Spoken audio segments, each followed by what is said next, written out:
মা বাবা যদি আমাকে নিয়ে এইভাবেই ঘুরে বেড়াতো তাহলে কতই না ভালো হতো। মা, কোথায় তুমি? ও মা, আমাকে বাঁচাও। ভয় পেও না পুচকি, আমি তোমার কোনো ক্ষতি করব না, ভয় নেই। কি আপনি? আর আপনি জলের নিচে কি করছেন? তুমি আমাকে চিনবে না, আমি জলপরি, এই জলের নিচেই থাকি। আপনি জলপরি? খুব সুন্দর নাম তো, কিন্তু আপনি জলের উপরে উঠে এসেছেন কেন? আপনি কি আমাকে দেখতে এসেছেন? হ্যাঁ, তুমি দেখতে খুব মিষ্টি। তোমার দুঃখ দেখে আমি জলের নিচে থাকতেই পারলাম না। তাই বুঝি। তবে কি আপনি আমাদের সাহায্য করবেন? হ্যাঁ, আমি তোমাদের সাহায্য করব। তোমাদের মতো গরিব দুঃখীদের সাহায্য করতে আমার খুব ভালো লাগে। সাহায্য করব তোমাদের। তাহলে আমার মা বাবাকে আর কষ্ট করতে হবে না? না, এখন থেকে তোমাদের আর কোনো অভাব থাকবে না। তোমার মা বাবাকে কষ্ট করে কাজও করতে হবে না।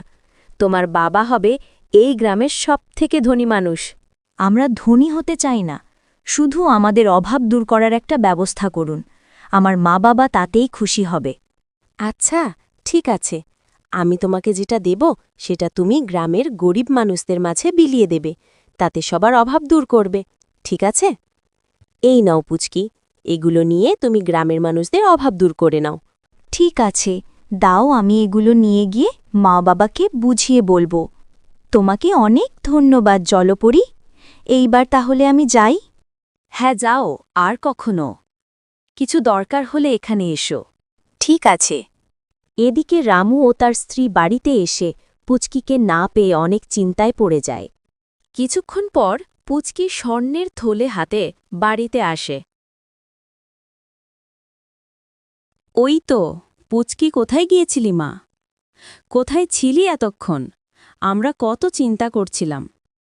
মা, বাড়িতে একা একা ভালো লাগছিল না, তাই একটু নদীর পাড়ে গিয়েছিলাম। তাই বলে ওই নদীর ধারে, যেখানে বড়রাও যেতে ভয় পায়। আর তোর হাতে ওটা কি? কোথায় পেয়েছিস ওটা? মেয়েটাকে বউ না তো ঘরে নিয়ে চালো, তারপর দেখি ওটা কি। হ্যাঁ, তাড়াতাড়ি ঘরে চল, আর খবরদার কক্ষনো ওই নদীর ধারে আর যাবি না। এবারে বল, ওই থলি তুই কোথায় পেলি, আর ভেতরে কি আছে? মা, ও মা, জলপরি আমাকে এগুলো দিয়েছে। জলপরি এইগুলো তোকে দিল, আর তুই নিয়ে চলে এলি? যদি কিছু একটা হয়ে যেত? মা জানো, জলপরি বলল, এইগুলো দিয়ে আমাদের অভাব দূর করা যাবে, আর সেই সাথে গ্রামের মানুষেরও অভাব দূর করা সম্ভব। তাই তো আমি নিয়ে এসেছি। কি আছে ওর মধ্যে? আহ, খুলে দেখলেই তো হয়, খুলে দেখো না। ওমা, এই তো দেখছে খাঁটি স্বর্ণ। কই দেখি। তাই তো, এখানে তো অনেক স্বর্ণ রয়েছে। দে, ওগুলো তোর বাবার চেছি দে।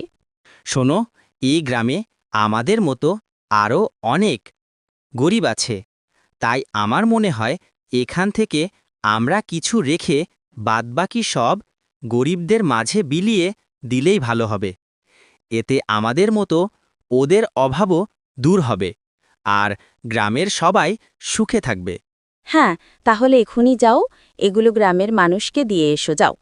হ্যাঁ, আমি এক্ষুনি দিচ্ছি।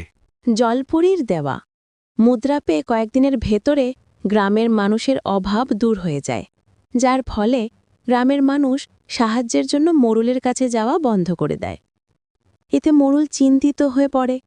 পরে মোড়ল বিষয়টা জানার জন্য তার চাকর কানুকে নিয়ে গ্রামের মধ্যে ঘুরে খোঁজ নিতে থাকে।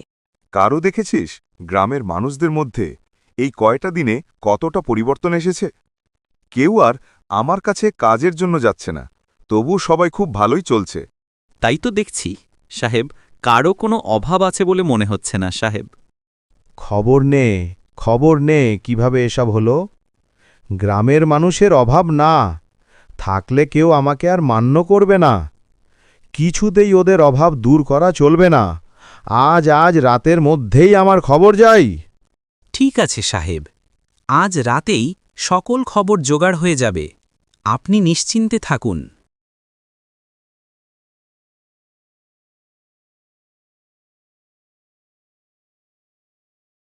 জানো তো পুচকির মা, আমাদের মেয়েটা না খুব ভালো।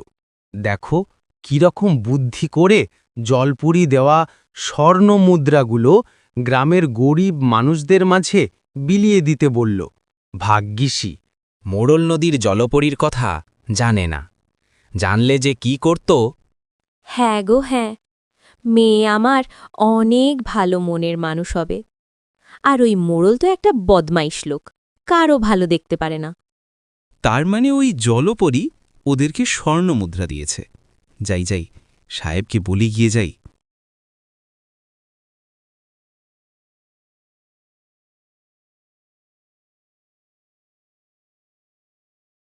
কিরে কানু, তোকে যে খবর নিতে বলেছিলাম নিয়েছিস?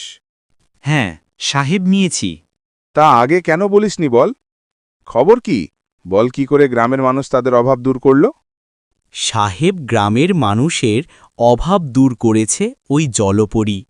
নদীতে নাকি জলপরী থাকে, সেই তাদের স্বর্ণ মুদ্রা দিয়ে সাহায্য করেছে সাহেব। হয় নাকি জলপরী ওদেরকে স্বর্ণ মুদ্রা দিয়েছে। তাহলে আমিও যাব জলপরীর কাছে, তারপর জলপরীর কাছ থেকে অনেক স্বর্ণমুদ্রা নিয়ে আসব। চল চল, এখনই জলপরীর কাছে চল। ঠিক আছে সাহেব, চলুন।